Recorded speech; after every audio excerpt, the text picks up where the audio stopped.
The laughter reached Serene Holbrook before she saw the faces behind it. It rippled through the ballroom like poison through water, sharp and glittering and unmistakably cruel.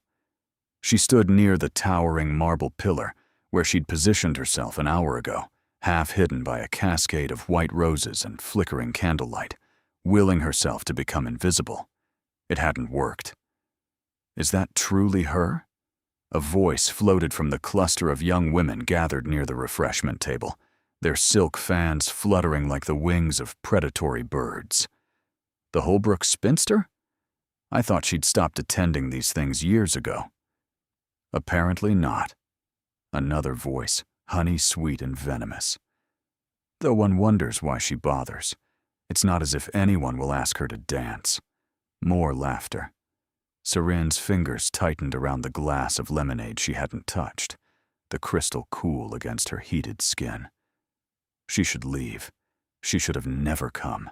But her cousin Delphine had begged for a companion tonight, and Serene had foolishly believed she could slip through the Ashmore ball unnoticed, a shadow among the glittering butterflies. She'd forgotten that shadows could still be mocked. 27 years old, the first voice continued, louder now, deliberately carrying, and still unmarried. My mother says her father lost everything in that shipping scandal. They're practically paupers now, living off the charity of relatives. Then why invite her? Lady Ashmore invites everyone. She's pathologically democratic. But look at that dress. It's at least 4 seasons old. The lace is practically yellowed. Serene didn't look down at her gown. She knew what she was wearing. Her mother's best evening dress, carefully altered and retrimmed, elegant in its simplicity, but hopelessly outdated compared to the frothy confection surrounding her. The pale blue silk had been beautiful once, when her mother had worn it to balls where she'd been welcomed, admired, sought after. That was before her father's business partner had disappeared with their fortune, before the scandal had consumed them like wildfire, before Serene's engagement had been quietly dissolved by a family who suddenly found her circumstances incompatible with their son's future. Before she'd become the forgotten Miss Holbrook, a cautionary tale whispered in drawing rooms, a reminder of how quickly a woman could fall from grace. She was engaged once, you know. The gossip continued, relentless. To Lord Stanhope's second son. He dropped her the moment the scandal broke. Didn't even have the decency to tell her in person. Sent a letter through his solicitor. Devastating. Practical, more like. Who would want damaged goods? The glass in Serene's hand trembled. She set it down on a nearby ledge before she shattered it. Her jaw clenched so tight, her teeth ached. She would not cry. She would not give them the satisfaction of seeing her crumble. She had survived worse than the barbed tongues of silly girls who had never known a moment of true hardship. But God, it hurt. After 3 years of careful invisibility, of declining invitations, and avoiding society, she'd thought perhaps the memory had faded. Perhaps she could attend one ball without becoming entertainment for the bored and beautiful. She'd been wrong. I almost feel sorry for her. The honey-voiced woman again, her sympathy as false as paste jewels. Standing there alone, pretending she doesn't hear us. It's rather pathetic, isn't it? Like a ghost haunting a party she wasn't invited to. Not invited. Tolerated. There's a difference. Serene had heard enough. She turned to slip away, to find Delphine and make whatever excuse would allow her to flee with a shred of dignity intact, when she collided with something solid and warm. Someone. Her lemonade glass, the one she'd thought she'd set down, toppled from somewhere and splashed across the front of a midnight black waistcoat. She watched in horror as the pale liquid spread across what was clearly the most expensive fabric she'd ever ruined. "I'm so sorry," she breathed, stumbling backward. "I didn't see. I wasn't. Clearly." The voice was deep, dry and utterly without warmth.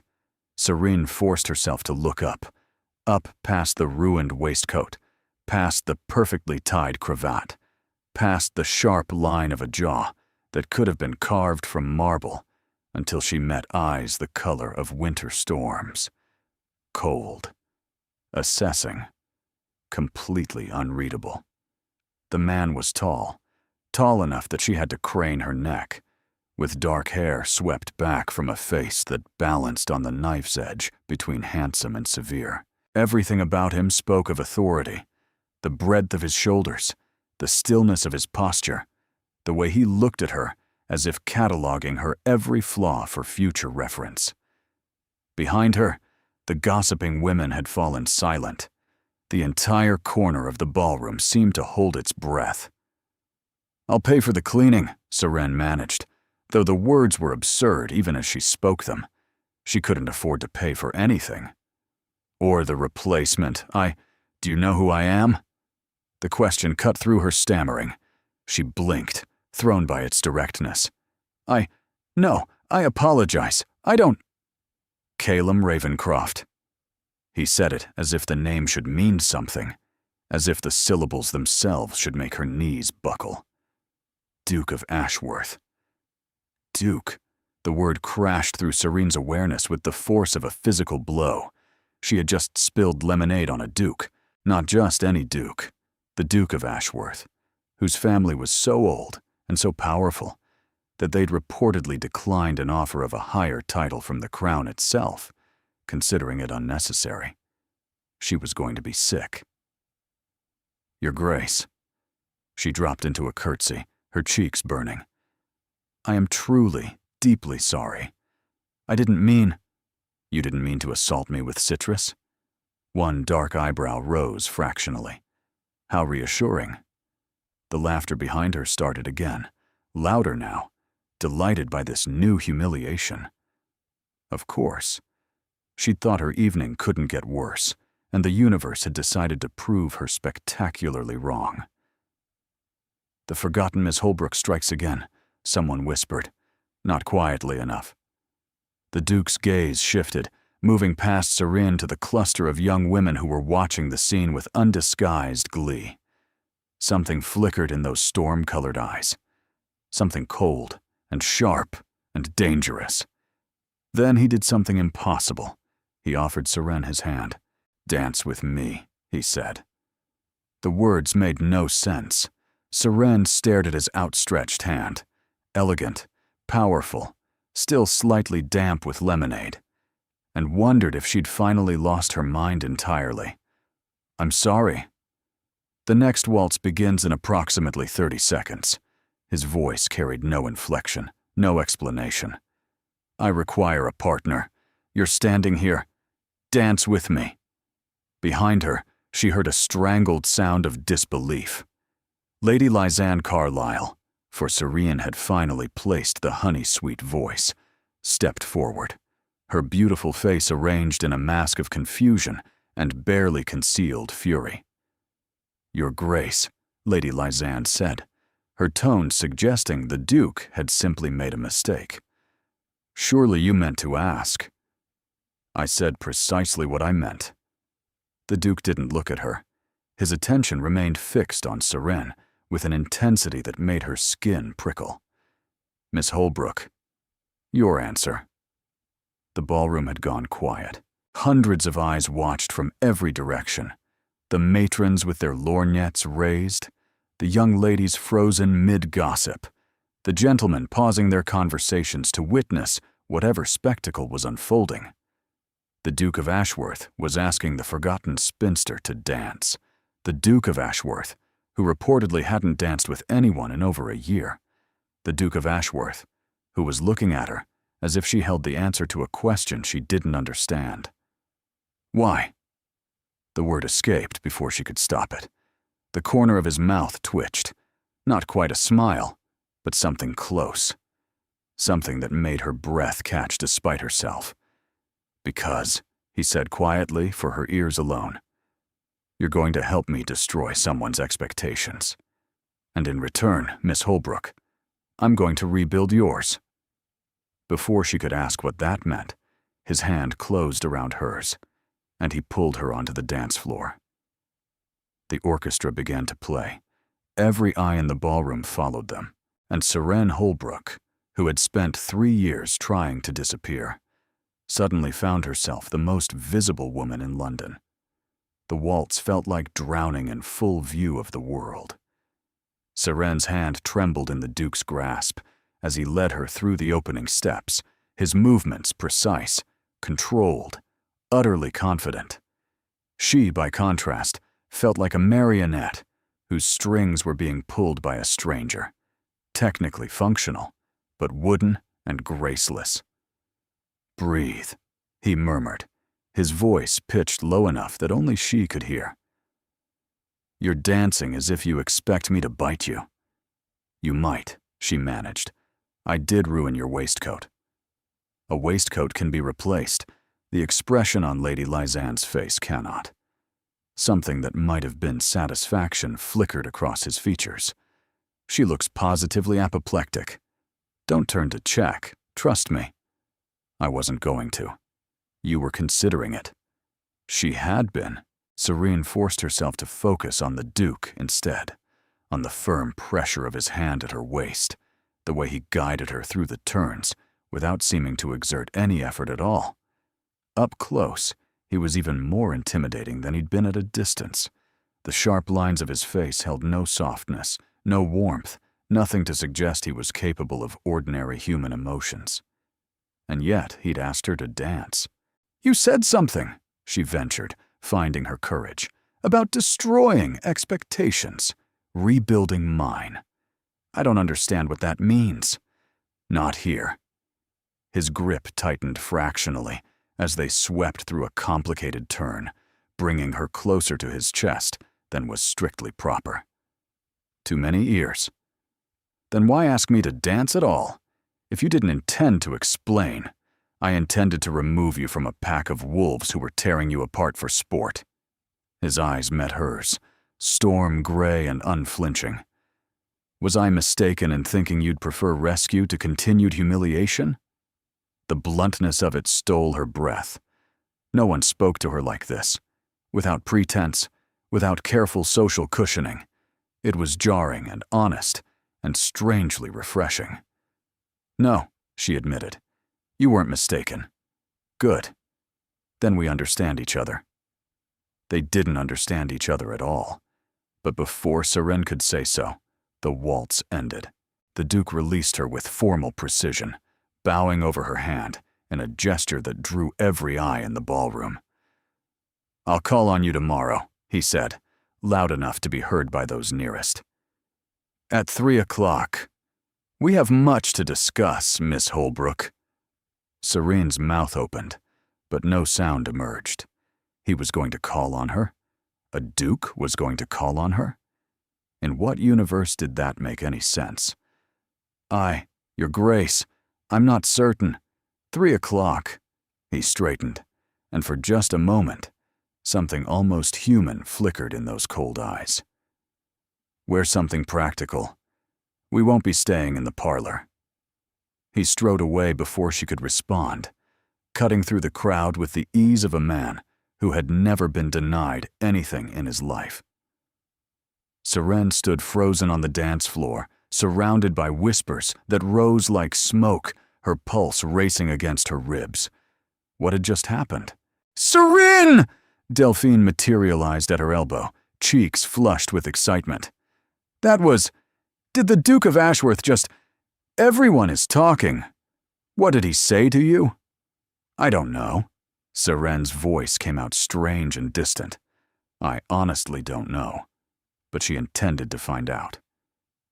He arrived at precisely 3 o'clock. Seren had spent the morning in a state of anxious disbelief, half convinced the entire evening had been a fever dream. She'd changed her dress 4 times before settling on a simple gray walking gown, practical as he'd instructed, though she still had no idea why. Her mother had been beside herself with questions. Her father had emerged from his study for the first time in weeks, curiosity temporarily overwhelming his despair. Even the servants seemed electrified by the news that a duke, would be visiting their modest rented townhouse. When the knock came, Seren's heart stuttered.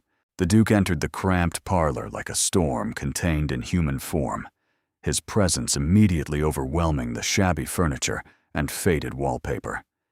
He was dressed for the outdoors. Dark coat, polished boots, no trace of yesterday's lemonade disaster. "Miss Holbrook," he inclined his head. "You followed instructions. I appreciate efficiency. You gave me very little choice, Your Grace. I gave you ample choice. You could have refused to be home."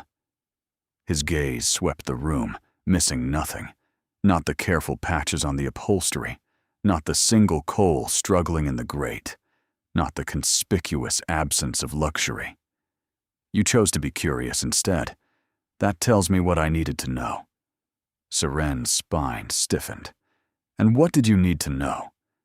"That you're intelligent enough to recognize an opportunity." He gestured toward the door. "Walk with me. What I have to say requires privacy, and these walls are thin." It was presumptuous. It was improper.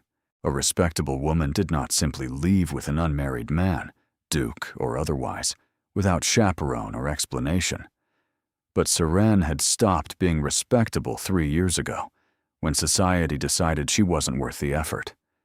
She collected her cloak and followed him out. The park was nearly empty at this hour, the fashionable set preferring later promenades, when they could see and be seen. The Duke walked beside her in silence for several minutes, his pace measured, his expression thoughtful. Finally, he spoke. "I need a wife." Serene nearly stumbled. "I beg your pardon? Or rather, I need society to believe I'm seeking one." He continued as if he hadn't just made the most extraordinary statement she'd ever heard. "My grandmother has taken it upon herself to arrange my marriage.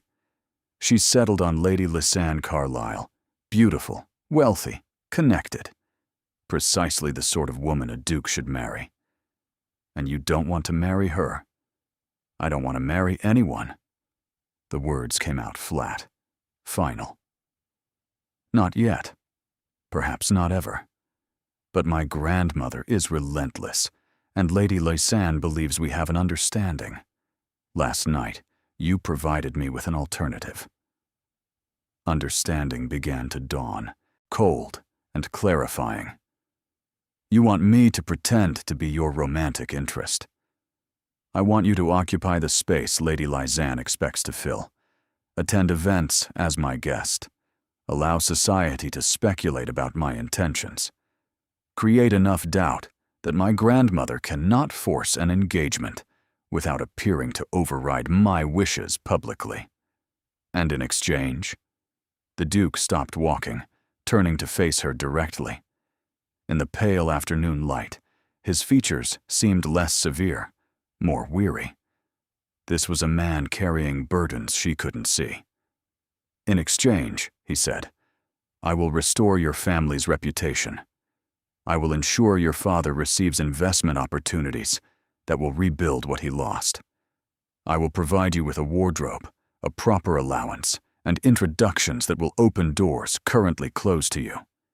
His eyes held hers. "When this ends, you won't return to obscurity, Miss Holbrook. You'll have the means to build whatever life you choose. It was impossible. It was absurd. It was.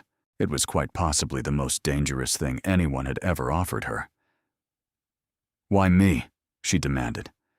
"There must be dozens of women you could choose. Women with fewer complications. Women who would expect it to be real." His voice softened fractionally. "Women who would develop hopes I cannot fulfill. You, Miss Holbrook, have had hope beaten out of you by circumstance. You understand that this is a transaction. That makes you ideal." The brutal accuracy of his assessment struck her like a blow. He was right. 3 years of disappointment had stripped away her romantic illusions. She wouldn't make the mistake of believing this was anything but business. "Your grandmother," she said slowly. "She'll investigate me. She'll discover, Let her discover. Your father made a poor business decision based on the betrayal of a trusted partner. There's no scandal in that, only misfortune. Society loves a sympathetic victim almost as much as it loves a villain. Seren stared at him, this cold, calculating stranger who was offering her everything she'd lost. And if I say no? The Duke's expression didn't change. Then I'll escort you home, and we'll never speak again. The choice is entirely yours, Miss Holbrook. The choice? As if there was any choice at all for a woman in her position. I have conditions, she heard herself say. Something flickered in those winter-gray eyes. Interest, respect, perhaps both. Name them. Ashworth House rose from the London streets like a monument to generations of accumulated power. Serene stood on the pavement, clutching her small valise. Everything she'd been permitted to bring, since everything else would be replaced, and tried to remember how to breathe. The mansion's cream-colored facade stretched impossibly wide, its windows gleaming like watchful eyes, its columns suggesting that mere mortals should reconsider approaching. She had negotiated 3 conditions with the Duke. First, her family would receive written confirmation of the investment opportunities immediately, not contingent on her performance. She would not be held hostage by promises. Second, she would have complete freedom to end the arrangement if she felt unsafe, uncomfortable, or compromised.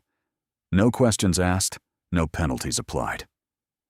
Third, when it ended, he would provide letters of introduction that would secure her a position as a companion or governess in a respectable household. She would not return to poverty. The Duke had agreed to all 3 without hesitation. That ease should have been reassuring. Instead, it made her wonder what she'd failed to anticipate. Miss Holbrook. A footman in immaculate livery stood at the open front door, his expression professionally neutral. Behind him, the entrance hall glittered with marble and crystal, a world of wealth and consequence she was about to enter under false pretenses. "Yes," she managed. "I'm Miss Holbrook. This way, please. Lady Marisol is expecting you."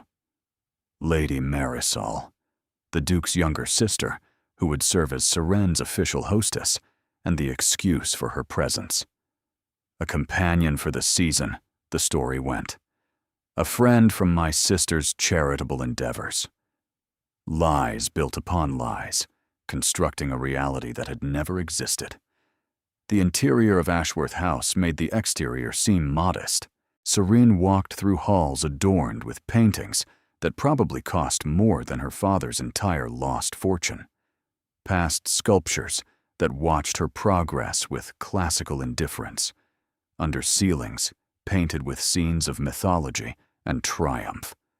Every surface whispered of generations of power, of a family that had shaped history, while her own had been crushed by it.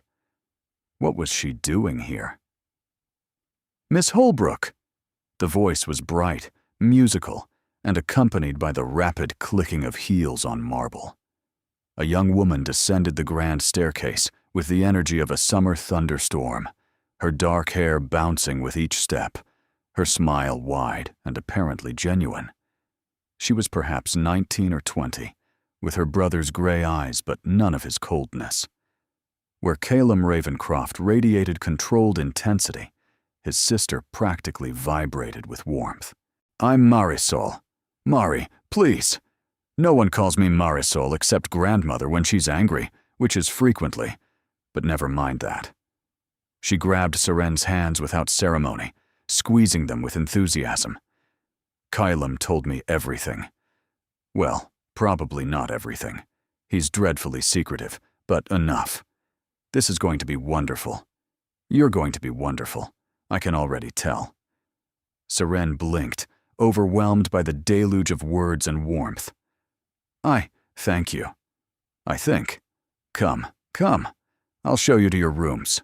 Rooms, plural, because Calum insisted you have the Rose Suite, which is absurdly grand, but he gets terribly stubborn about certain things.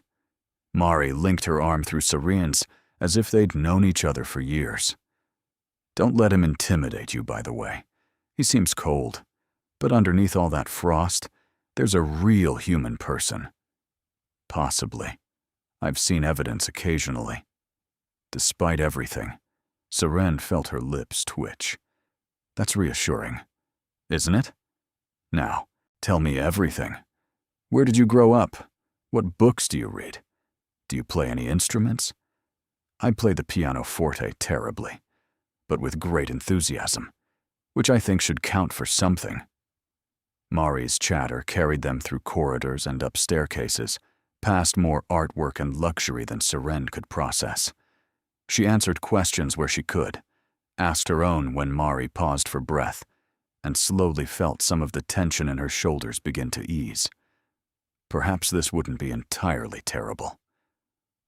The Rose Suite earned its name. Everything was shades of blush and cream, from the silk hangings on the four-poster bed to the delicate rose pattern on the wallpaper. The sitting room had its own fireplace, already lit and crackling cheerfully. The wardrobe stood empty, waiting for the gowns that would arrive from the modiste tomorrow. "It's beautiful," Seren said, and meant it. "It's yours, for as long as you need it." Mari's voice softened, losing some of its manic energy. "I know this must be strange, being here, pretending to be something you're not. But I want you to know, whatever brought you to us, whatever arrangement you've made with my brother, I'm glad you're here. This house has been too quiet for too long." Something in her tone caught Seren's attention. "Too quiet?" Mari's smile flickered. "Since our father died, Kylam has been different, closed off. He works constantly, sleeps rarely, and speaks to almost no one except in formal necessities. Grandmother thinks he needs a wife to fix him. I think he needs a reason to come back to life." She met Seren's eyes. "Maybe you can give him one."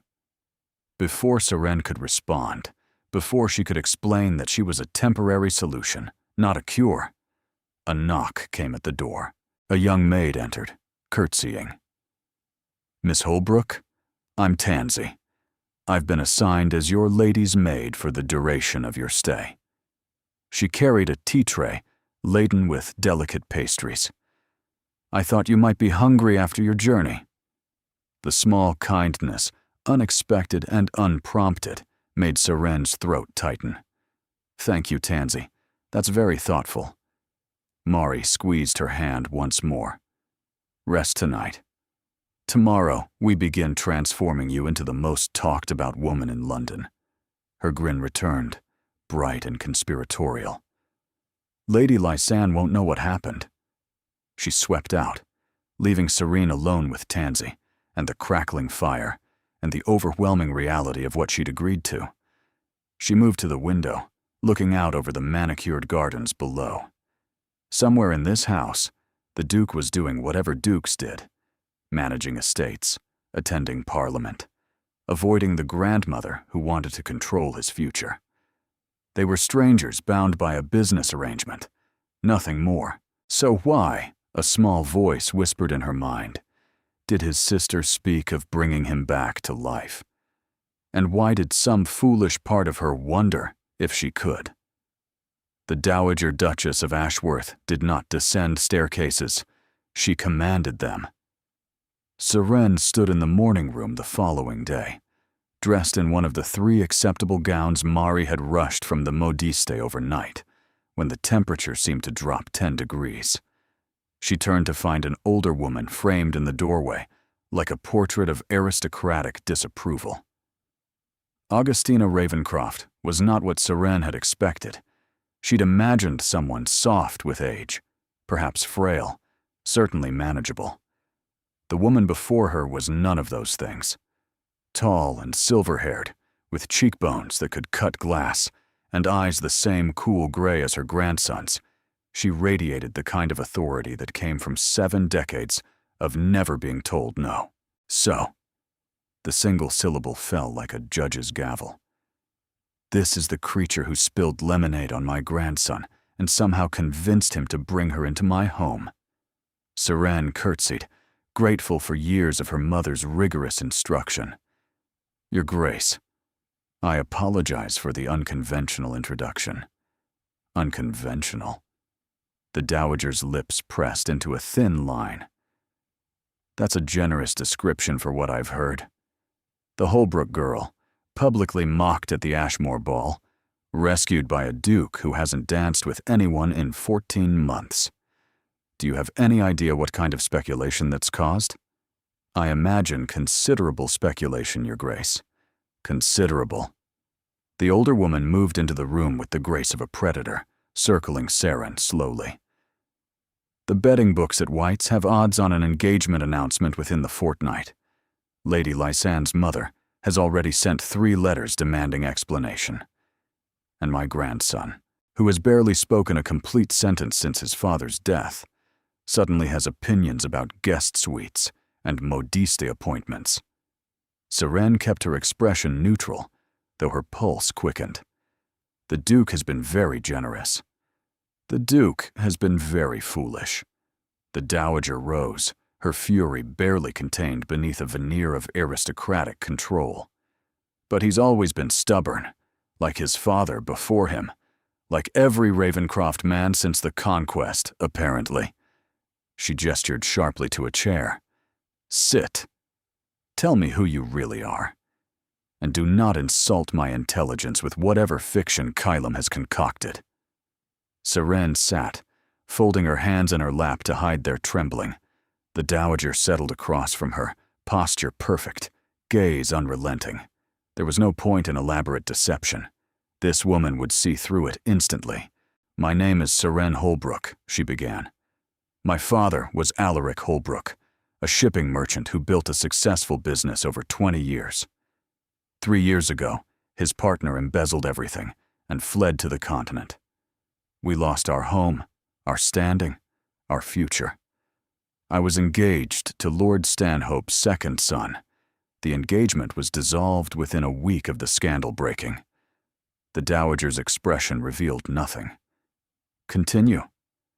Since then, my family has survived on the charity of distant relatives and my mother's discreet needlework. I've spent 3 years avoiding society, knowing I would be mocked if I appeared. Last night, I attended the Ashmore ball as a favor to my cousin. The rest, she lifted her chin. The rest, you know. I know the facts. I want to understand the arrangement. The Dowager leaned forward slightly. My grandson does not act impulsively. He does not rescue damsels in distress. He certainly does not invite impoverished strangers to live in his home. So what, precisely, did he offer you? Seren met the older woman's eyes directly. Honesty had served her once. Perhaps it would serve her again. He offered me restoration, my family's reputation, my father's business prospects, my own future security. In exchange, I occupy the position Lady Lysanne expects to fill, creating enough uncertainty that you cannot force an engagement without public embarrassment. The silence that followed was absolute. Then, impossibly, the Dowager laughed. It was not a warm sound, more like ice cracking, but it was genuine. At least you're honest. I was beginning to think the entire younger generation had lost the capacity for directness. Honesty seemed more efficient than pretense, Your Grace. It usually is. The Dowager rose, moving to the window, her back to Seren. My grandson hired you to disrupt my plans. You've admitted as much. I should have you removed from this house within the hour. Seren's stomach clenched, but she kept her voice steady. That is your prerogative. Yes, it is. The Dowager turned, and something in her expression had shifted. Not softened, exactly, but changed. Tell me about Kylam. What is your impression of him? The question caught Seren off guard. I've barely spoken with him, Your Grace. He's controlled, precise. He speaks as if every word costs him something. He didn't used to be that way. For the first time, Something like grief flickered across the dowager's features. Before Hadrian died, my son, his father, Calum, was different. Not warm, exactly, but present. Engaged with the world. He laughed occasionally. He had friends. She returned to her chair, settling with less rigidity than before. Hadrian died 8 months ago. A riding accident on the northern estate. Calum was in London, attending to parliamentary duties. By the time he received word and traveled north. She paused. He didn't arrive in time. Not to say goodbye. Not even to close his father's eyes. The weight of the revelation pressed against Seren's chest. I'm sorry. Are you? Or is that simply the appropriate response? Both. Seren held the older woman's gaze. I understand loss, Your Grace. Perhaps not this kind, but I understand watching someone you love disappear piece by piece. My father is still alive, but the man he was died with his business. I've grieved him for 3 years while he sits in his study, staring at nothing. The dowager studied her for a long moment. You have spine, Miss Holbrook. Foolish spine, perhaps. You should have lied and told me what I wanted to hear. But spine nonetheless. Would lies have served me better? No. I'd have known immediately and had you removed. A ghost of a smile crossed her thin lips. I'm not going to stop you. Whatever this arrangement is, whatever Calum hopes to achieve, I'll allow it to proceed. Relief flooded through Seren, but caution followed immediately. Why? Because my grandson has shown more initiative in the past 2 days than he has in 8 months. Because Lady Lizanne is a vapid creature who would bore him within a fortnight. Because... The dowager rose, moving toward the door. Because I want him to live again. And if some impoverished merchant's daughter, with more courage than sense, is what shakes him from his stupor, so be it. She paused at the threshold, turning back. But understand this, Miss Holbrook. If you hurt him, if you exploit his grief or manipulate his emotions for your own gain, I will ensure you never recover. You think you've experienced social destruction? You have no concept of what I can accomplish when properly motivated. I understand, Your Grace. Good. The dowager's expression hardened back into aristocratic marble. Dinner is at 8. Dress appropriately, and do try not to spill anything else on my grandson. She swept out, leaving Seren alone with her racing thoughts and the unsettling realization that she had just received both a warning and a blessing from the most formidable woman in London. Through the window, she could see the gardens below, where a solitary figure walked among the hedges. Calum. Even from this distance, she could see the tension in his shoulders, the weight he carried. Bring him back to life, Mari had said. I want him to live again, the dowager had echoed. Serene hadn't agreed to resurrect anyone. She'd agreed to a performance, a transaction, a temporary escape from poverty. So why did some part of her ache to try? The week that followed was a whirlwind of silk and strategy. Madame Verity, the modiste Marie had summoned, descended upon Ashworth House with an army of assistants and enough fabric to clothe half of London.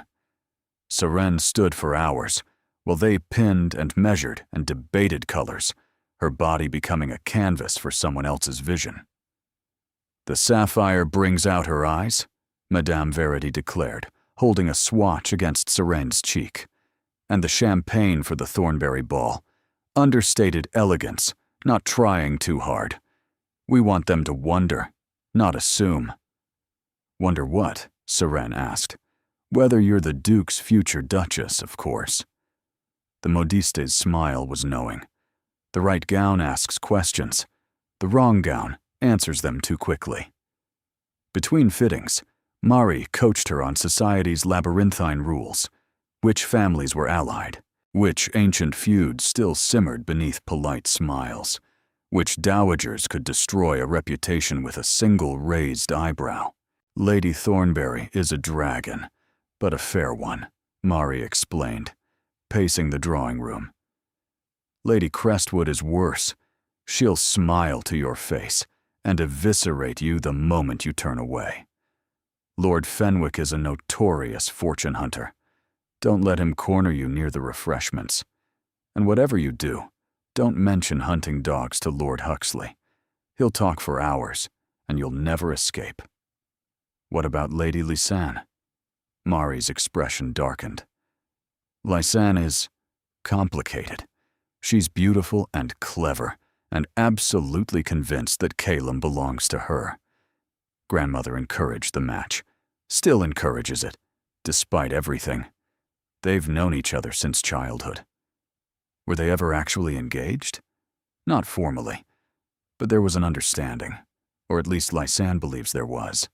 Mari sank onto the settee. She'll see you as a threat. She'll try to destroy you. She already tried at the Ashmore ball. That was practice. Mari's eyes, so like her brother's, held genuine concern. The real battle hasn't started yet. Calum remained largely absent. Seren glimpsed him occasionally, crossing the entrance hall, disappearing into his study, riding out at dawn when he thought no one was watching. He acknowledged her with formal nods, exchanged the minimum required pleasantries at dinner, and otherwise maintained a careful distance. It should have suited her. This was a business arrangement, not a friendship. His remoteness made it easier to remember that. But on the fifth evening, she found herself drawn to the library. The room was Ashworth House's hidden heart. 2 stories of books rising toward a painted ceiling, spiral staircases connecting the levels, leather chairs positioned near a fireplace that crackled with comfortable warmth. She'd discovered it while exploring and had returned every evening since, losing herself in volumes her family could never have afforded. Tonight, she wasn't alone. Calum sat in one of the leather chairs, papers spread across a small table, a glass of amber liquid at his elbow. He looked up when she entered, and for just a moment, something flickered in those gray eyes. Surprise, perhaps, or something she couldn't name. Miss Holbrook. Your Grace. She hesitated in the doorway. I can leave if you prefer solitude. I prefer honesty. He gestured to the chair across from him. You've been coming here every evening. I've seen the books moved, the cushions disturbed. You might as well stop skulking and actually join me. Heat rose to her cheeks, but she entered, settling into the offered chair. I wasn't skulking. I was being discreet. Is there a difference?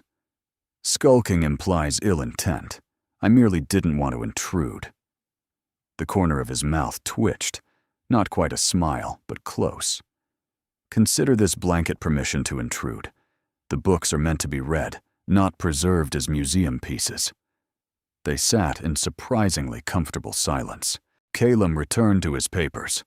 Seren selected a volume of poetry from a nearby shelf and tried to focus on the words. But her attention kept drifting to him, the furrow of concentration between his brows, the precise way he turned pages, the weariness that seemed to cling to him like a second skin.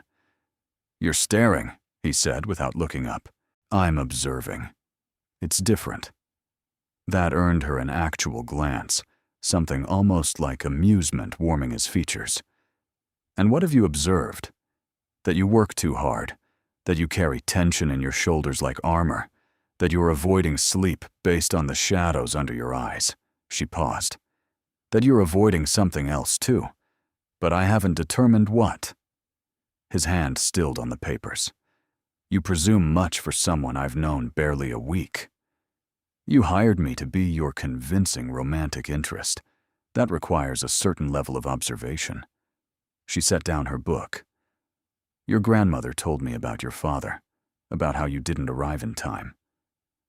The silence that followed was sharp enough to cut.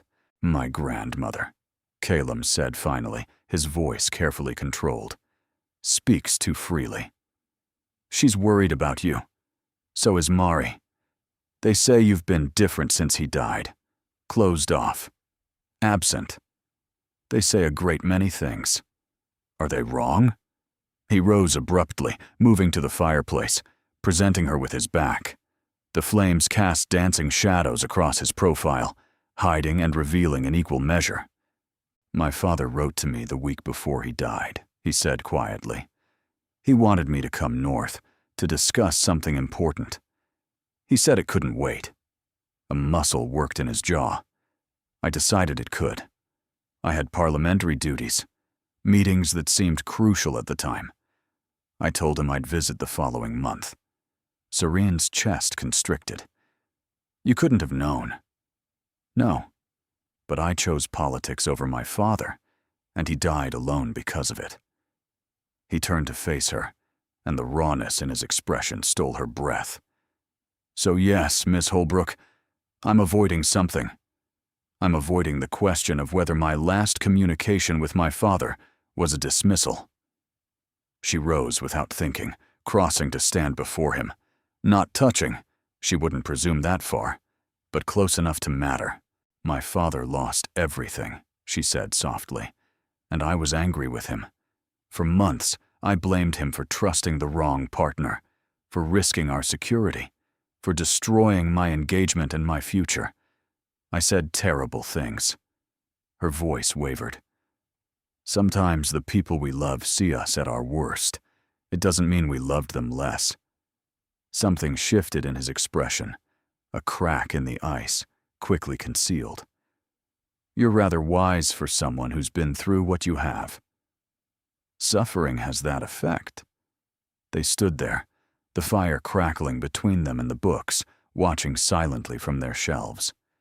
The moment stretched, weighted with something neither of them was ready to name. Finally, Calum stepped back. "The Thornberry Ball is tomorrow evening. We should discuss strategy." The spell broke, but something had changed. Seren felt it in the air between them, in the way he looked at her now. Not as a tool or a temporary solution, but as something more. Something dangerous. "Of course, Your Grace." She returned to her chair. "What should I expect?" "War," he said simply. "Lady Lisanne will be there, and she doesn't intend to lose." The champagne gown was a masterpiece. Seren barely recognized herself in the mirror. Madame Verity had worked magic. The silk skimmed her figure before falling in elegant waves, the color warming her complexion, the delicate beading catching light with every movement.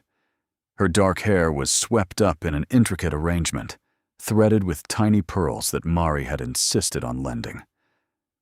"You look like someone who belongs," Mari breathed, circling her with undisguised delight. "Lisanne is going to weep with jealousy. I doubt Lady Lisanne has ever wept in her life.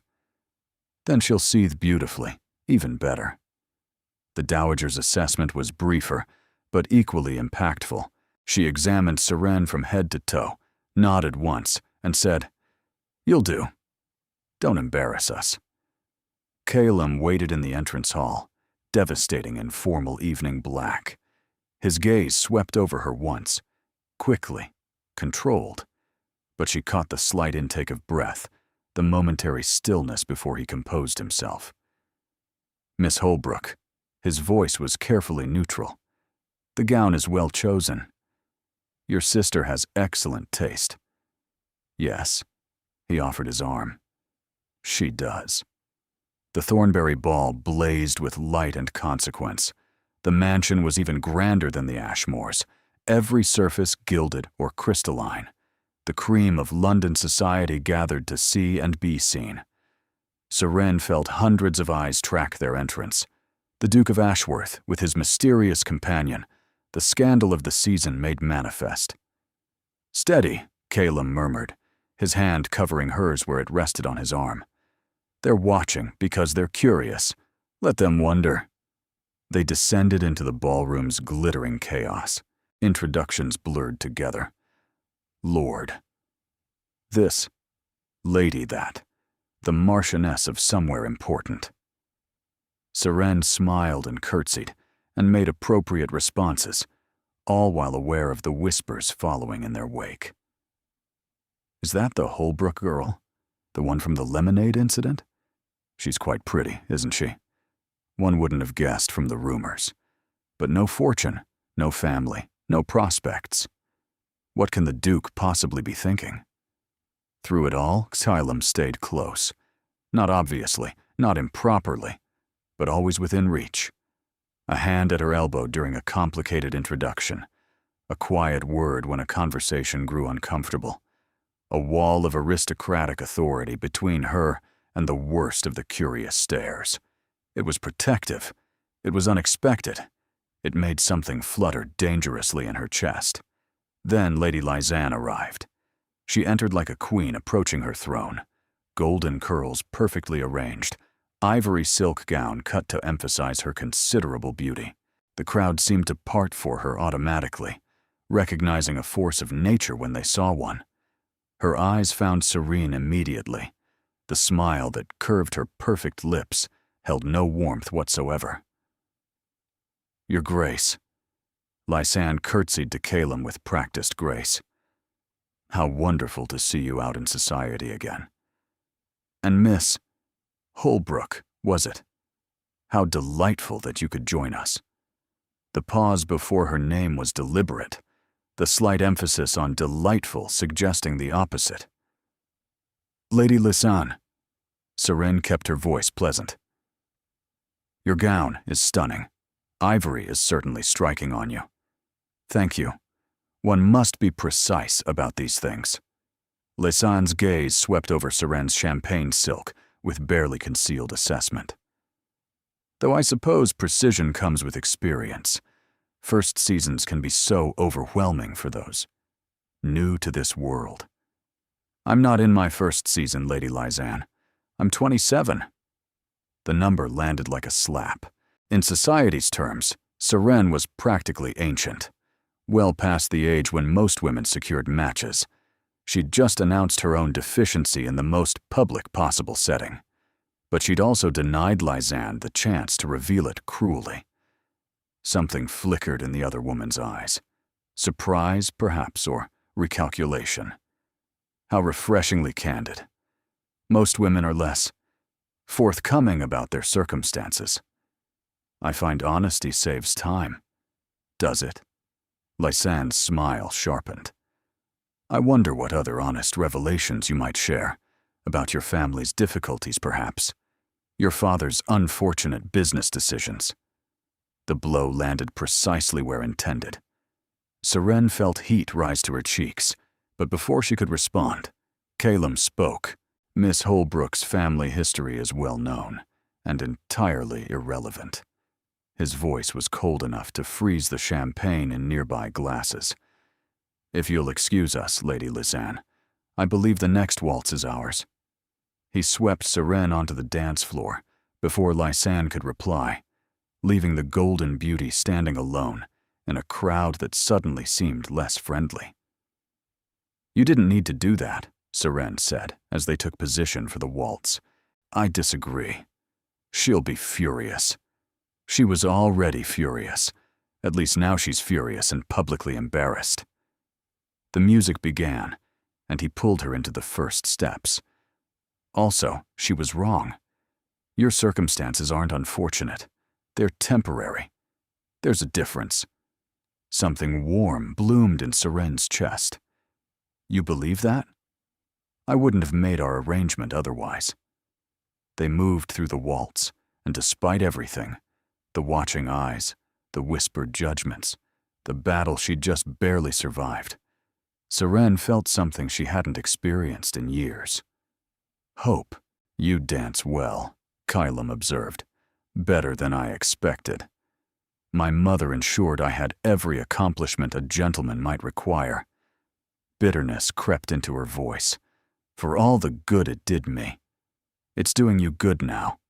His hand pressed more firmly against her waist as they swept through a turn. Stop thinking about the past, Miss Holbrook. You're here, in this moment, dancing with a duke while half of London watches.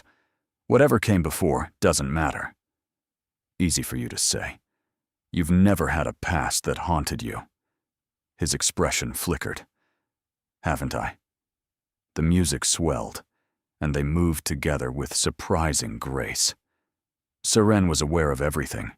The warmth of his hand, the intensity of his gaze, the way the candlelight played across his sharp features. He wasn't handsome in the conventional sense, but there was something compelling about him, something that made it difficult to look away. "They're watching us," she whispered. "Let them watch." His eyes held hers. For once, let them see something worth talking about. The waltz ended too soon. Calum released her with formal propriety, bowing over her hand, while the ballroom held its breath. "Thank you for the dance, Miss Holbrook." "The honor was mine, Your Grace." He should have left then. Protocol demanded he circulate, speak to other guests, maintain appropriate distance. Instead, he guided her toward the terrace doors, one hand at the small of her back. "We need air," he said quietly, "and you need a moment to breathe." The terrace was cooler, the night air a relief after the ballroom's stifling heat. They stood at the balustrade, looking out over moonlit gardens, the sounds of the ball muffled behind them. "You handled Lysanne well," Calum said. "Better than most. She'll retaliate, undoubtedly. But you've established yourself as someone who fights back. That matters."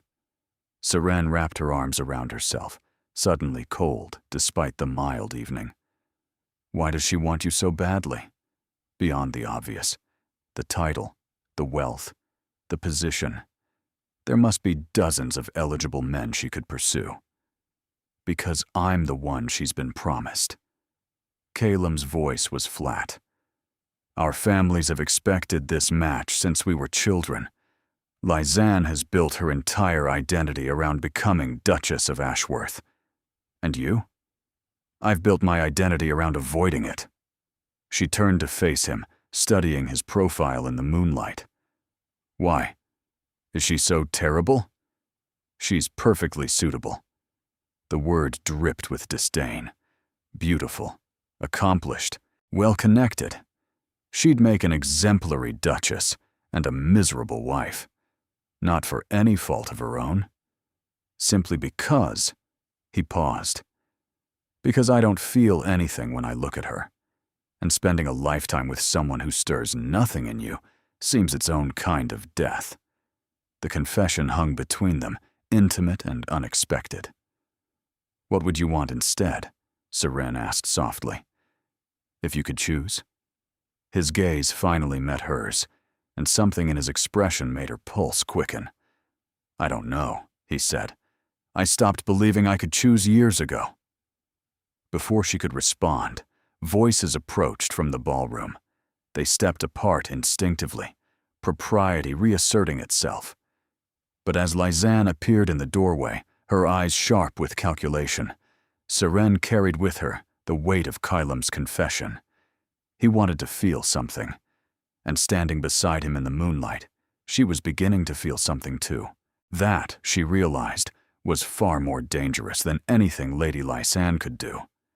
The days following the Thornbury Ball passed in a strange, suspended reality. Society buzzed with speculation. Invitations flooded Ashworth House, more than Seren had received in her entire life combined.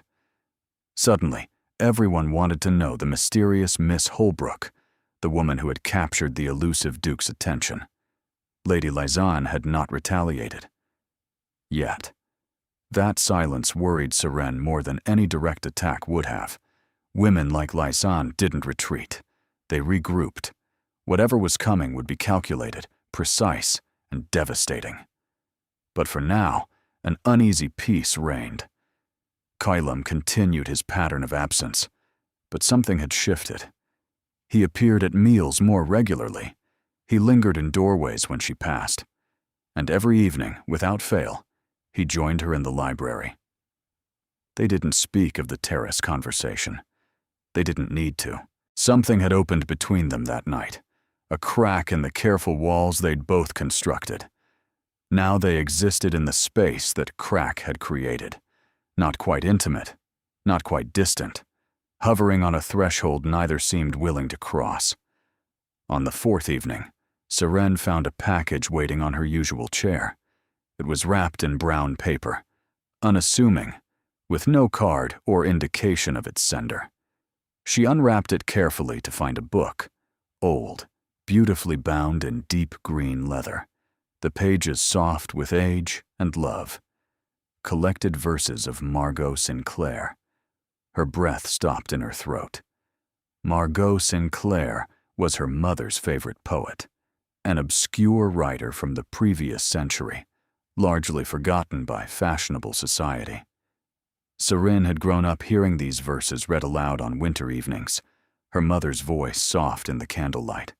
She'd memorized half of them before she turned 12, whispered them to herself during the darkest days after their fall from grace. When they'd lost everything, the family's copy had been sold with the rest of their possessions. She'd watched it go with silent anguish, unable to explain to the estate agent why that particular book mattered more than all the silver combined. She hadn't mentioned this to anyone at Ashworth House, not once. It belonged to my mother. Calum's voice came from the doorway, quiet and uncertain in a way she'd never heard from him. He entered slowly, his usual commanding presence somehow diminished, as if he'd stripped away a layer of armor. I found it in the estate library at Thornwood, our northern property. She'd written notes in the margins. He moved closer, gesturing to the book. Open the first page. Seren did, and her throat constricted with sudden emotion. In faded ink, elegant handwriting spelled out, "For my son, that he might understand, beauty exists even in darkness." Mother. She died when I was 7, Calum said quietly. I barely remember her face anymore. Sometimes I'll catch a scent, lavender and old paper, and feel her presence so strongly it takes my breath away. But the details have faded. He paused, vulnerability naked in his voice. I remember her reading these poems to me, though. The sound of her voice rising and falling with the verses. The way she'd pause after particularly beautiful lines, as if giving me time to absorb them.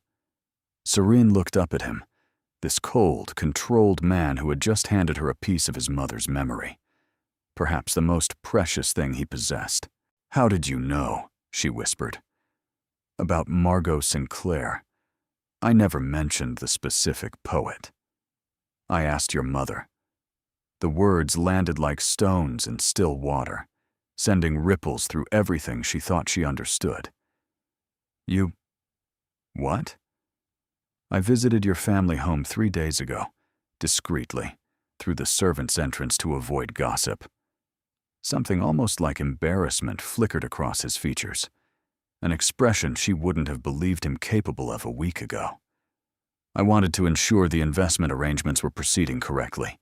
Your father seemed fragile, but your mother and I spoke briefly in the garden. You spoke to my mother, in our garden. She's quite formidable, actually. I see where you inherited your spine." The ghost of a smile crossed his face. "She mentioned her favorite poet, and when I realized we had a volume in the estate collection, my mother's volume with her annotations, I thought..." He trailed off, suddenly seeming uncertain. The Duke of Ashworth, uncertain. It was like watching a mountain question its own existence. "You thought what?" "I thought perhaps this book could mean something to someone again. Instead of gathering dust in a library, no one visits anymore." Seren clutched the book to her chest, overwhelmed by the gesture and everything it implied. This wasn't part of their arrangement. This wasn't business or strategy or social maneuvering. This was a man sharing his mother's memory with her mother's favorite words. Something dangerous. Something real. "You didn't have to do this," she managed around the tightness in her throat. "I know. It's too much. This book is precious. It belonged to your mother. It has her handwriting. and now it belongs to someone who will treasure it. His eyes held hers with unsettling intensity. That matters more than preservation. Objects should be loved, not merely kept. My mother would have wanted that. She felt tears threatening to spill and blinked them back furiously. She would not cry in front of him. She would not give him that power over her emotions. "Thank you," she whispered, her voice thick despite her efforts. "This is the kindest thing anyone has done for me in years." Then people have been remarkably unkind.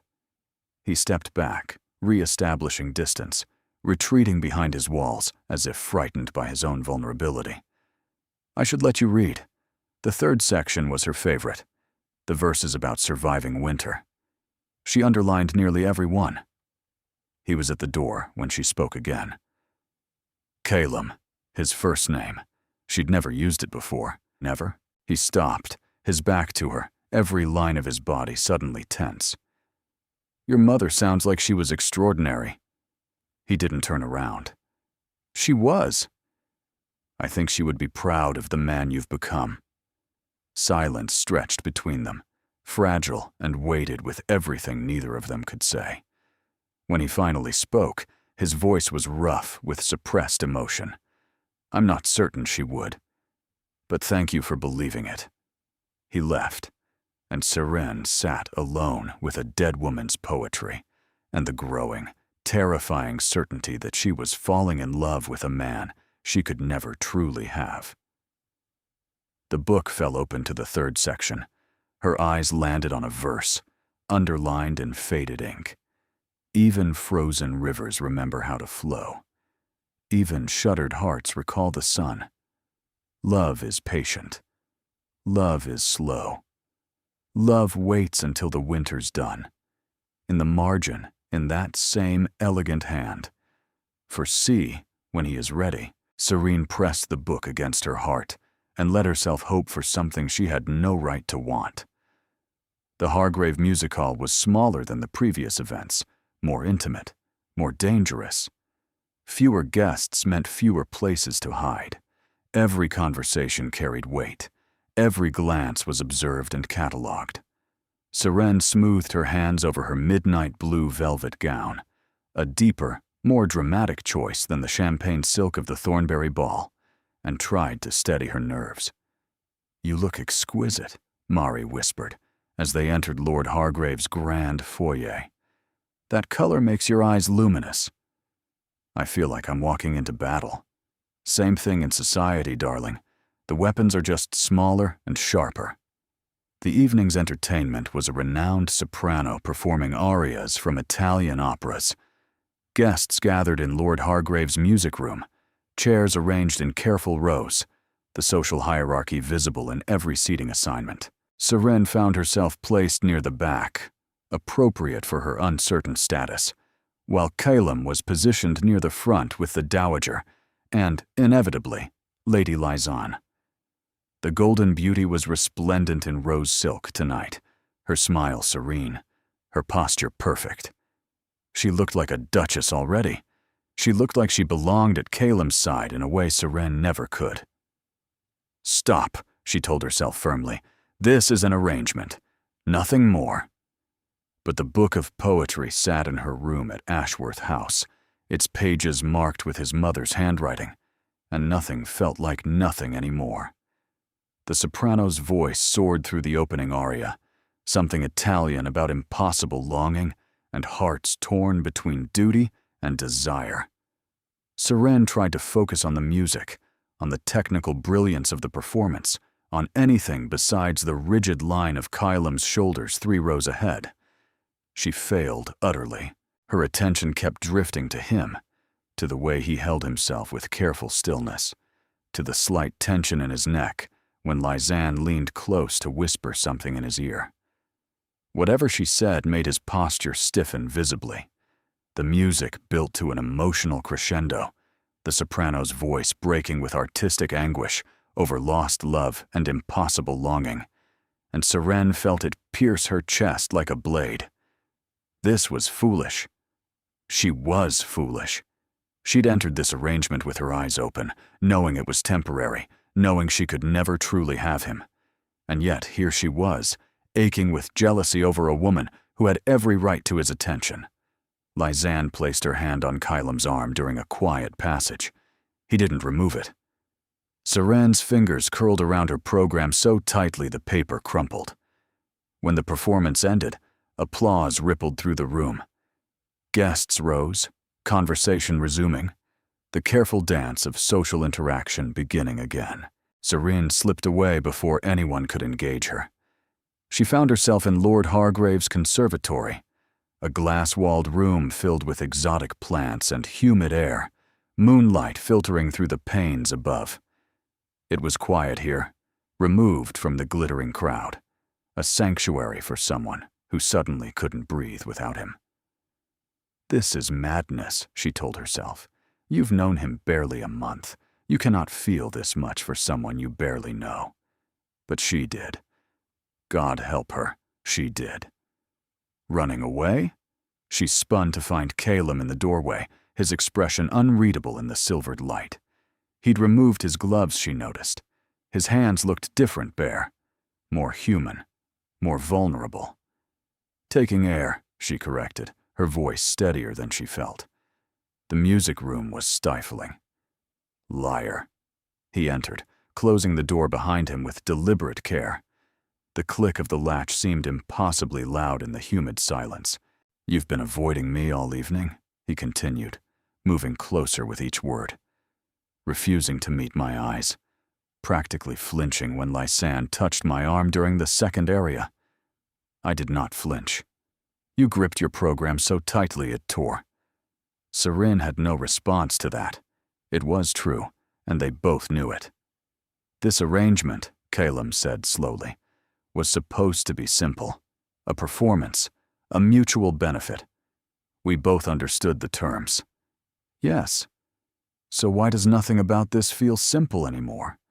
The question hung between them, heavy with implication. Serene's pulse raced so loudly she was certain he could hear it. "I don't know what you mean." Another lie. He stepped closer, close enough that she could see the flecks of ice in his eyes, the barely controlled tension in his bearing. "I've spent 8 months feeling nothing, Miss Holbrook. No joy, no hope, no anger. Just endless gray numbness that made every day identical to the last.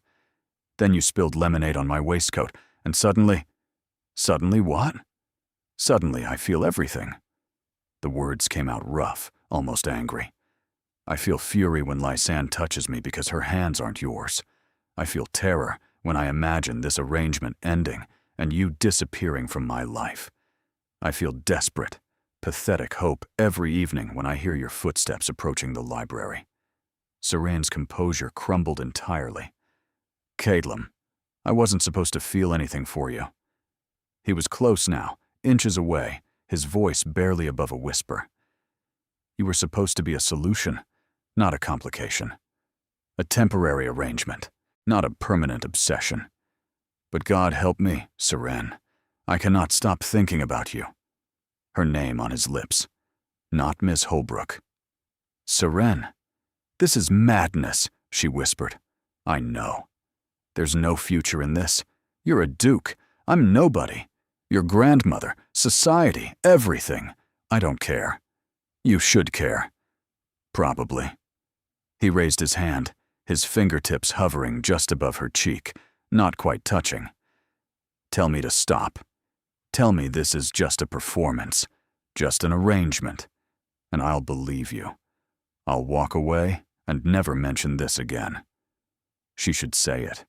She should protect herself, protect him, maintain the careful boundaries that kept everything safe and simple and controlled. Instead, she leaned into his touch. His fingers met her skin, tracing the line of her jaw with devastating gentleness. His other hand found her waist, drawing her closer. She could feel the heat of him through layers of silk and velvet, could see the war playing out in his expression. Desire battling restraint, hope battling fear. Serene. Her name was a prayer. "Tell me to stop. I can't. She breathed. God help me. I can't. He kissed her. It was nothing like she'd imagined. Nothing soft or tentative or questioning. It was acclaiming, fierce, and desperate. 8 months of frozen emotion cracking open all at once. His mouth moved against hers with a hunger that stole her breath, his arms pulling her against him, as if he could make her part of himself through sheer will. She kissed him back with equal desperation, her fingers tangling in his dark hair, every rational thought drowning in the flood of sensation. He tasted of champagne and longing, and she wanted to live in this moment forever, suspended in this impossible, glorious madness. When they finally broke apart, gasping, his forehead pressed against hers, she saw something in his eyes she'd never expected to find. Vulnerability. Naked, terrified, beautiful vulnerability. This changes everything, he said. I know. I won't give you up. I don't care what it costs. Calum, I love you. The words shattered something inside her, some last wall of self-protection she hadn't realized she was still maintaining. Tears pricked her eyes. You can't, she whispered. You barely know me. I know you challenge me. I know you make me want to be better than I am. I know that for the first time since my father died, I feel alive. His hands framed her face, thumbs brushing away the tears that had escaped. Is that not enough? It's everything, she admitted. It's more than everything. Then say it. If you feel it, say it. She should be cautious. She should protect herself. She should remember that this was temporary, that she didn't belong in his world, that fairy tales didn't happen to girls like her. Instead, she told the truth. I love you, against every rational thought, every instinct for self-preservation, every reason I should know better. I love you. He kissed her again, softer this time, a promise instead of a claim. Neither of them heard the door open. Neither of them saw Lady Lysanne's face, twisted with fury, watching from the shadows. Neither of them noticed when she slipped away, a cold smile curving her perfect lips, the smile of a woman who had just discovered exactly how to destroy them both. The attack came 2 days later. Seren descended for breakfast to find the morning room transformed into a battlefield. The dowager sat rigid at the head of the table, her face carved from ice. Mari hovered near the sideboard, pale and frightened, and Calum stood at the window, his back to the room, every line of his body radiating barely contained fury. Ah, the dowager's voice cut like a blade. The architect of our destruction finally arrives. Grandmother, Mari started. Silence. The older woman held up a newspaper, one of the society scandal sheets that traded in gossip and innuendo. Would you like to read it yourself, Miss Holbrook, or shall I summarize? Serene's stomach plummeted. What has happened? What has happened is that Lady Lysanne has proven herself more cunning than I gave her credit for. The dowager threw the paper onto the table. The entire ton is reading about how the Duke of Ashworth was discovered in a passionate embrace with his impoverished houseguest. How said houseguest is nothing but a fortune hunter who schemed her way into his home. How the arrangement between you was exactly that, a calculated manipulation designed to trap my grandson into an unsuitable match. The words blurred together, each one a blow. There's more, the dowager continued relentlessly. Details about your father's scandal, implications that the embezzlement was not entirely his partner's doing, suggestions that your entire family is riddled with dishonesty and desperation. That's not true. Serene's voice came out strangled. My father was innocent. He was betrayed. The truth doesn't matter, only the appearance of truth. The dowager rose, her fury barely contained beneath a veneer of aristocratic control. Do you understand what you've done? My grandson's reputation, his standing, everything our family has built, compromised. For what? A girl who couldn't control her impulses for one more month? Grandmother. Caleb's voice was low and dangerous. That's enough. It is nowhere near enough. The Dowager turned on him. You promised me this would be controlled. You promised me no scandal would touch us. And now, we're the subject of every whispered conversation in London. I don't care about whispered conversations. You should. You're the Duke of Ashworth. Your behavior reflects on every member of this family, on every servant in our employ, on every tenant on our lands. Your selfishness has consequences beyond your own satisfaction. Serene couldn't breathe. The walls were closing in, the elegant room becoming a prison. Everything she'd feared, everything she'd warned herself about. It was happening. I should leave, she heard herself say. Caleb turned sharply. No. Yes. The Dowager's voice was cold. That would be best, before you do any more damage. She's not going anywhere. Caleb crossed the room, placing himself between Serene and his grandmother, like a shield. This is Lysanne's doing, not hers. I won't punish Serene for another woman's spite. You'll punish us all if you continue this foolishness. The Dowager's composure finally cracked. She is not one of us, Caleb. She never was. She's a merchant's daughter playing dress-up in borrowed gowns, and no amount of pretty sentiment will change that. Society will never accept her. I will never accept her. The words landed like physical blows. Serene felt each one. Every dismissal, every reminder of her insufficiency, every echo of her own deepest fears. You're wrong, Caleb said. Am I? The Dowager stepped closer, her voice dropping to something almost gentle, which somehow made it worse. Look at her, Caleb. Really look. Do you see confidence? Do you see someone who believes she deserves to stand at your side? Or do you see a frightened girl who knows, in her heart, that this was always going to end in destruction? Serene couldn't meet Caleb's eyes. She couldn't look at any of them, because the Dowager was right.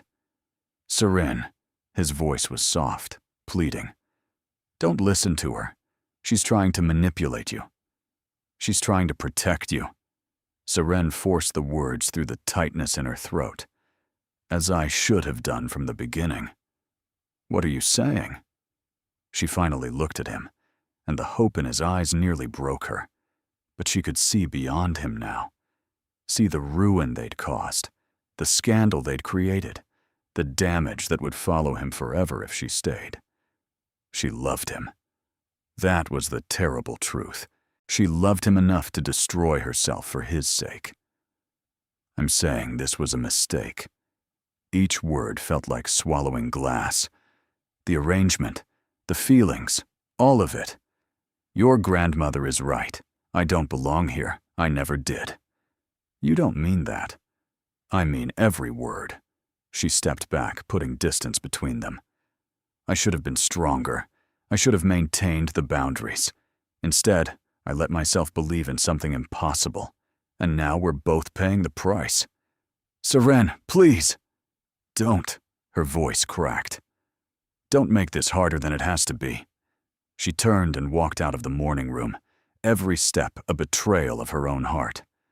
Behind her, she heard Caleb call her name, heard Mari's distressed cry, heard the Dowager's satisfied silence. She didn't stop.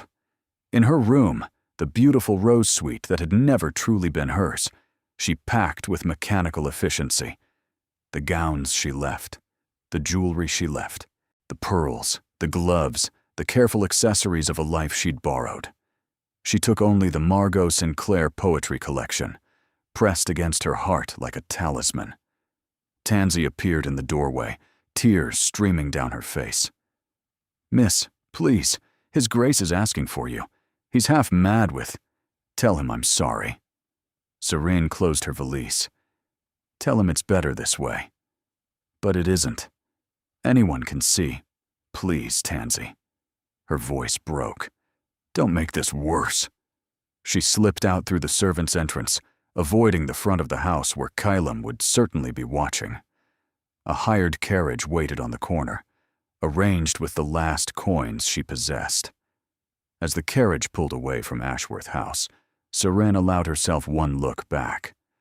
Kylam stood at an upper window, his face a mask of devastation. Their eyes met across the distance, and she saw everything she'd destroyed written in his expression. Then the carriage turned the corner, and he was gone. She pressed her face against the worn leather seat and let herself shatter completely. Home was exactly as she'd left it, modest, worn, filled with the ghosts of better days. Her mother embraced her without questions. Her father emerged from his study, took one look at her face, and retreated again. Stellan hovered awkwardly, guilt etched into his features. I'm sorry, he kept saying. Seren, I'm so sorry. I never meant for... It's not your fault. But it was everyone's fault. Her fault for hoping. Kalam's fault for making her believe. Society's fault for constructing rules that made love a liability. She retreated to her childhood room, clutched her mother's poetry book, and tried to remember how to breathe without him. The verses blurred through her tears. Even frozen rivers remember how to flow. But some rivers, she thought, simply freeze forever. 3 days passed in gray monotony. Seren moved through the motions of her old life, helping with household tasks, accompanying her mother to market, sitting with her father in silent companionship. She smiled when expected, responded when addressed, performed normalcy with desperate determination. No one was fooled. You're breaking, her mother said on the third evening, finding Seren alone in the small parlor, staring at nothing. I can see it happening. I'm fine. You haven't slept. You've barely eaten. You hold that poetry book like it's the only thing keeping you tethered to earth. Her mother sat beside her, taking her hands gently. Tell me what happened. Really. So Seren told her. Everything. The arrangement, the growing feelings, the kiss in the conservatory, the scandal, the terrible confrontation with the dowager. The words poured out like water from a broken dam, 3 days of suppressed anguish, finally finding release. When she finished, her mother was silent for a long moment. You love him, she said finally. Yes. And he loves you? He said he did. But it doesn't matter. His grandmother was right. I don't belong in his world. I would only drag him down, damage his reputation, make him regret. Stop. The word was sharp, uncharacteristic. Seren looked up, startled. I have watched you sacrifice for this family for 3 years, her mother said, her voice trembling with emotion. I have watched you give up your dreams, your prospects, your hope, all without complaint. You never asked for anything, never demanded anything. You simply endured, because that's who you are. Mother, I'm not finished. Her mother's grip tightened. You found something rare, Seren. Someone who sees you, who values you, who fought his own family for the right to love you. And you threw it away. Not because you don't want it, but because you're afraid you don't deserve it. The words struck like lightning, illuminating truth Seren had refused to see. The dowager said. The dowager said what served her purposes. She said what would make you doubt yourself enough to run.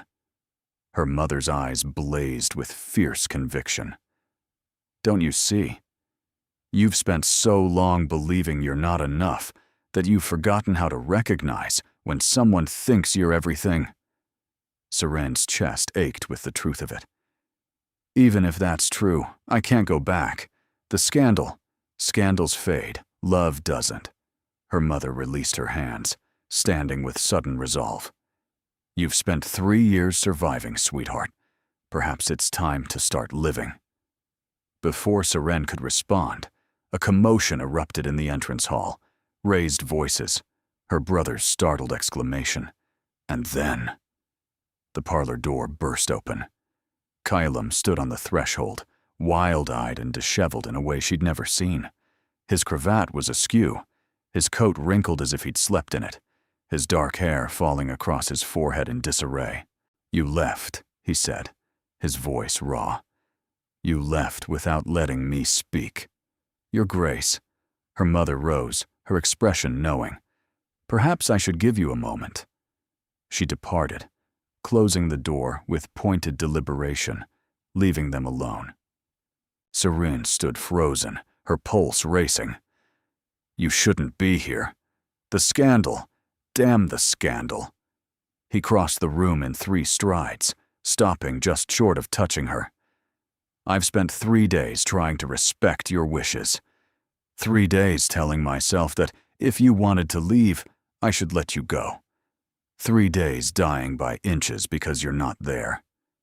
"Kylam, I'm not finished." The echo of her mother's words wasn't lost on her. "You said this was a mistake. You said you don't belong in my world.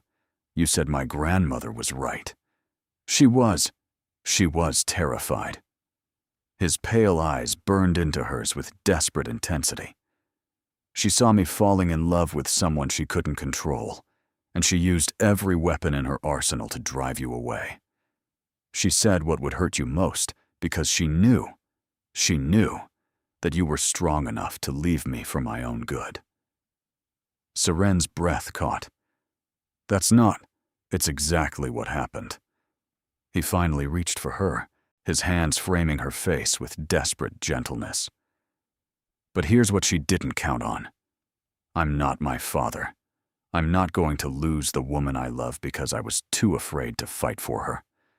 Tears spilled down her cheeks.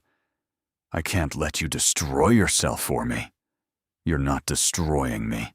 You're saving me." His thumbs brushed away her tears. "Don't you understand? Before you, I was frozen, going through the motions, performing a life instead of living one. You made me feel again. You made me want again. You made me believe that maybe, there's more to existence than duty and grief. The Tun will never accept me. Your grandmother, my grandmother has already begun managing the narrative. By the time she's finished, Lysanne will be remembered as a jealous schemer, and you'll be the romantic heroine who captured a duke's heart against all odds." Seren stared at him, disbelief flooding through her. "What?" "She came to me the morning after you left. She said, and I quote, 'I underestimated her. She left to protect you. That's more than Lysanne would ever do.'" A ghost of a smile crossed his exhausted face. "Apparently, self-sacrifice is the fastest way to earn my grandmother's approval. I don't understand. Neither do I, entirely. But she's on our side now." His hand slid down to grip hers with fierce determination. "Seren, I'm asking you, begging you, to come back. Not as an arrangement, not as a performance, as my partner, my equal, my love." "You're mad," she whispered. "Completely, utterly, irreversibly mad." He pressed his forehead to hers. "Say yes. The world will talk. Let them. It won't be easy. Nothing worthwhile ever is. I'm terrified. So am I." His voice cracked with raw honesty. "But I'm more terrified of living without you. These 3 days have been a preview of the rest of my life without you in it. And I refuse to accept that emptiness as my future." Seren closed her eyes, her mother's words echoing in her mind. "You've spent 3 years surviving. Perhaps it's time to start living." "Yes," she breathed. He kissed her, fierce and tender and full of promise, and she let herself fall into the certainty of his arms. When they finally broke apart, he was smiling, actually smiling without reserve or control. We have one more battle to fight, he said. Your grandmother. No, she's already planning our engagement ball. His smile turned determined. Lady Lysanne, she needs to understand, publicly and permanently, that she's lost. Seren straightened her spine, feeling something unfamiliar rise in her chest. Courage. Then let's show her. The return to Ashworth House felt different this time. Serene entered not as a desperate interloper clinging to borrowed status, but as someone who had been chosen, someone who had been fought for, someone who belonged. The Dowager waited in the formal drawing room, her posture as impeccable as ever. But something had shifted in her expression. The ice had thawed, just slightly. Miss Holbrook. She rose, which was itself unprecedented. You've returned. Your grandson is very persuasive. He's very stubborn. There's a difference. The Dowager approached, her gray eyes, so like Kylam's, searching Seren's face with new intensity. I owe you an apology. Seren blinked, unable to conceal her surprise. Your Grace, I was cruel. Deliberately, strategically cruel. Because I believed it was the fastest way to remove you from my grandson's life. The older woman's voice held no self-pity, only frank acknowledgement. I was wrong.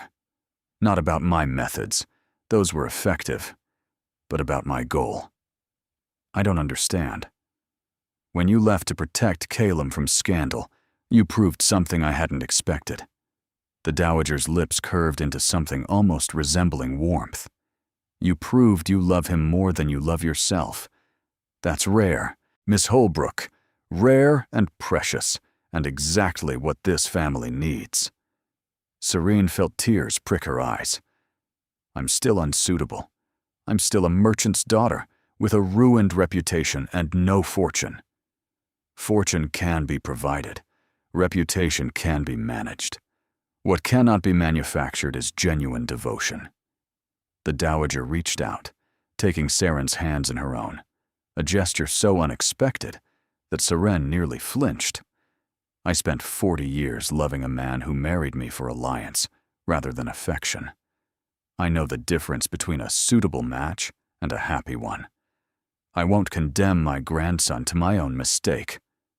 Before Seren could respond, Mari burst into the room, abandoning all pretense of dignity to throw herself into Seren's arms. You're back. I knew you'd come back. I told grandmother. I said, Calum won't let her go. He's too stubborn and too in love, and I was right. You were right, Seren admitted, laughing despite her tears. Now. The Dowager's voice sharpened, regaining its customary authority. We have a battle to plan. Lady Lysanne has overplayed her hand, but she doesn't know it yet.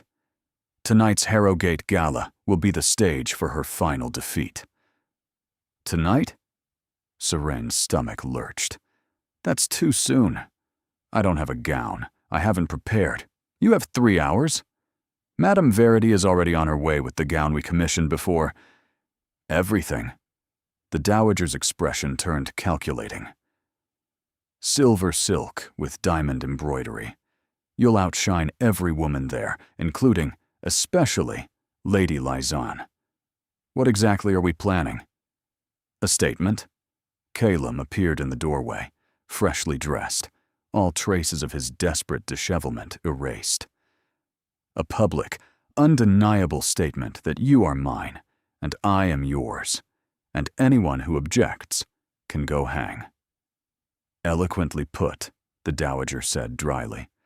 I thought so. The hours that followed were a whirlwind of preparation. Madame Verity arrived with the silver gown, which fit as if it had been designed for this moment, which Seren supposed it had been. Mari fussed with her hair, while Tansy handled the delicate work of fastening diamond drops to her ears. When Seren finally looked in the mirror, she barely recognized herself. The woman who stared back was luminous, elegant, powerful. Not a forgotten spinster. Not a merchant's daughter playing dress-up.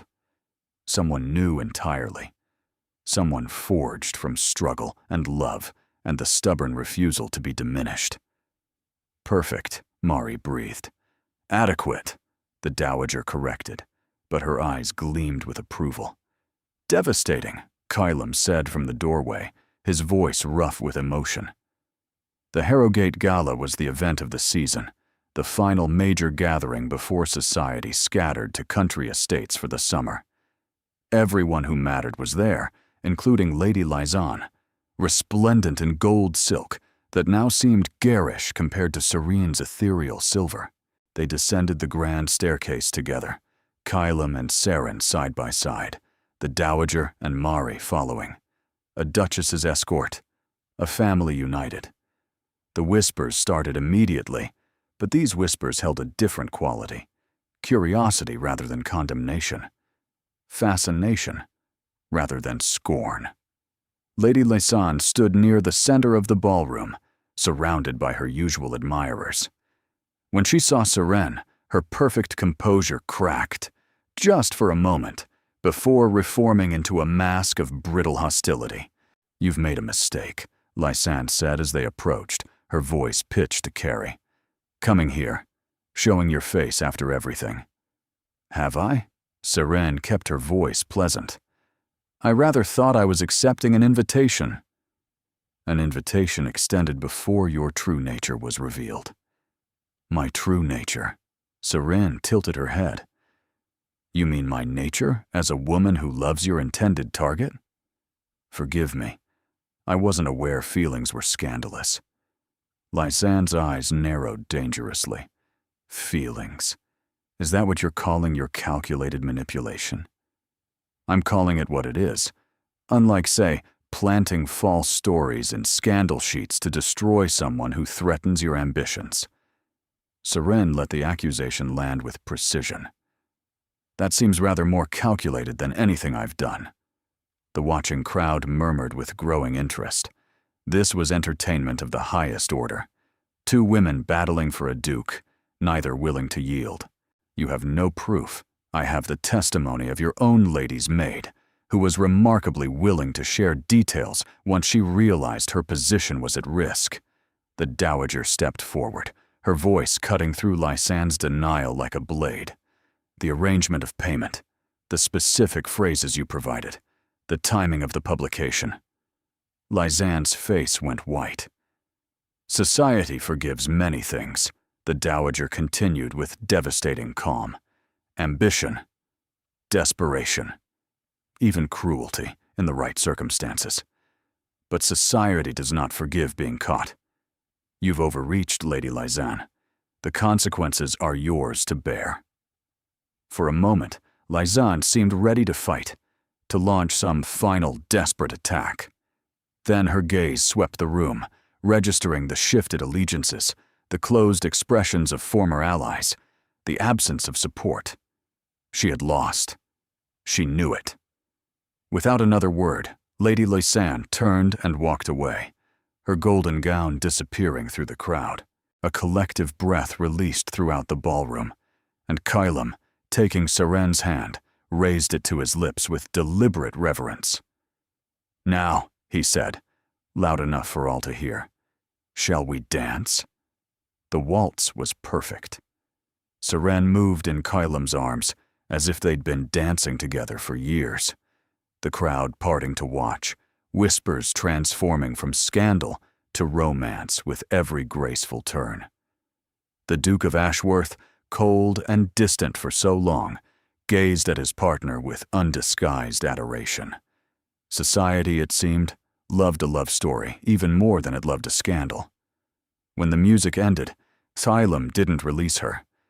Instead, he turned to face the assembled guests, his hand firmly clasping hers. "I have an announcement." The ballroom fell silent. Even the servants paused, sensing the significance of the moment. Many of you have heard rumors about Miss Holbrook and myself. Some true, some wildly exaggerated, some outright fabricated. His gaze swept the room, commanding attention with the ease of generations of authority. "Allow me to clarify the truth."